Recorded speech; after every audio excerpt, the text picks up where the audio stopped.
Thomas the Tank Engine was feeling very happy.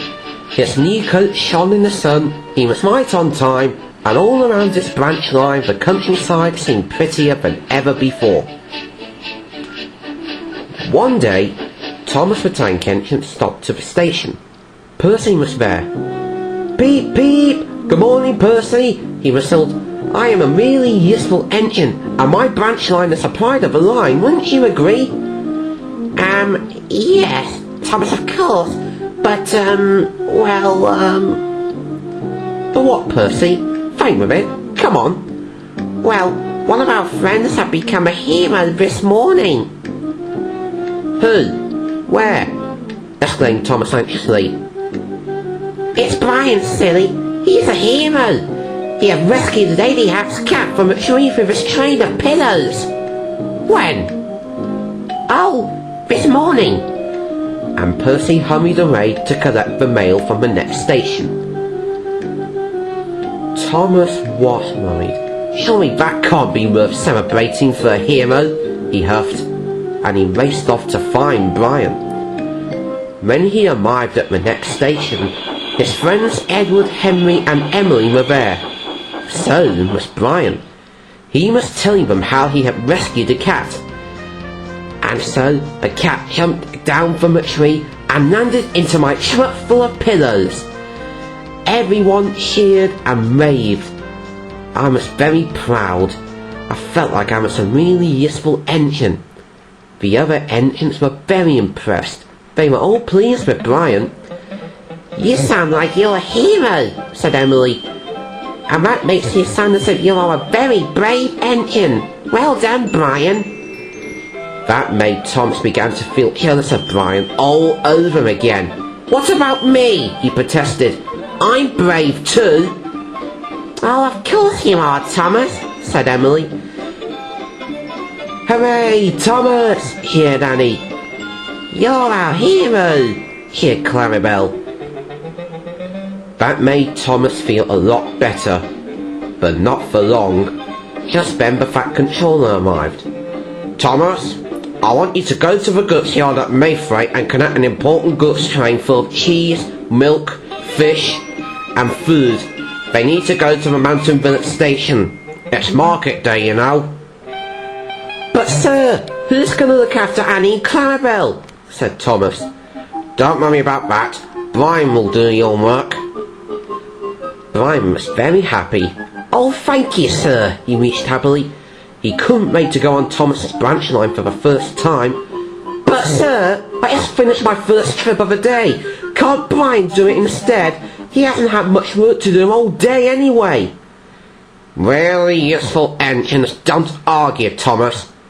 So Thomas didn't.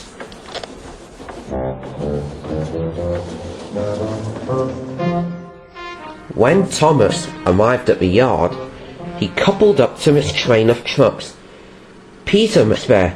He told him that he was to take the trucks to the market at Mountain Village station. "Remember, this train is very heavy. The track to the Mountain Village station is old and broken and in need of some repair. You must go slowly and carefully, Thomas." But Thomas didn't listen.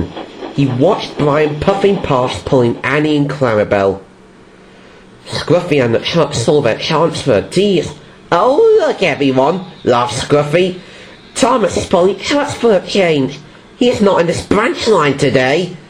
The trucks began to sing. Poor Thomas. He works these summers while Brian, his friend, becomes a hero next door." And they laughed. This made Thomas very cross. "I'll show Brian who's the real hero next door around here. I'll prove I'm the strongest and fastest goods engine." And he raced quickly away with his train of trucks. They were heavy. At first the trucks behaved well, but Thomas bumped them so crossly that they were determined to pay them back.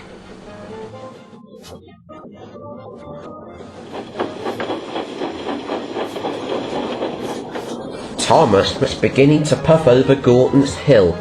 The train was very heavy. He was puffing and panting and his axles ached. At last he reached the top. "I did it," said Thomas.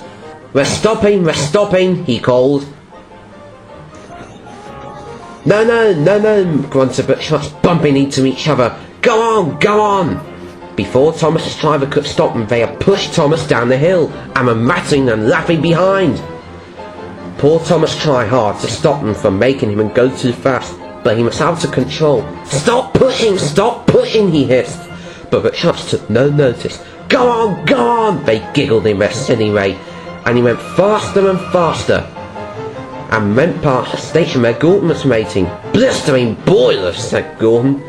But still Thomas went on, and he was getting closer to the mountain track. And on the same track, there was Jasper. He had already been to the station. He had just delivered the bandstand, and now he is taking the empty trucks back to the yard. Stop! Shouted Thomas. He slammed on his brakes, but he was too late.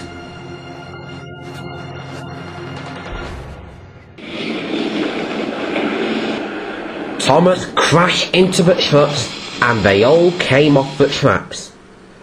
Luckily, no one was hurt. Cinders and ashes, Thomas cried. Thomas was stuck over the edge of a mountain cliff. He didn't know what to do. I'm stuck, cried Thomas. But Jasper, help! Go and get help! Don't worry, Thomas. I'll be as quick as I can. And he raced to the next station so his driver could telephone for help. All Thomas could do now was wait and hope. Hurry, Jasper, he muttered to himself. When he had got to the Fat Controller, Brian, Thomas has got into trouble at a mountain village cliff. I want you to rescue him at once. Yes, sir, said Brian, and he set off immediately. Brian raced along. Now he could show Thomas that he really is the proper hero next door on the railway.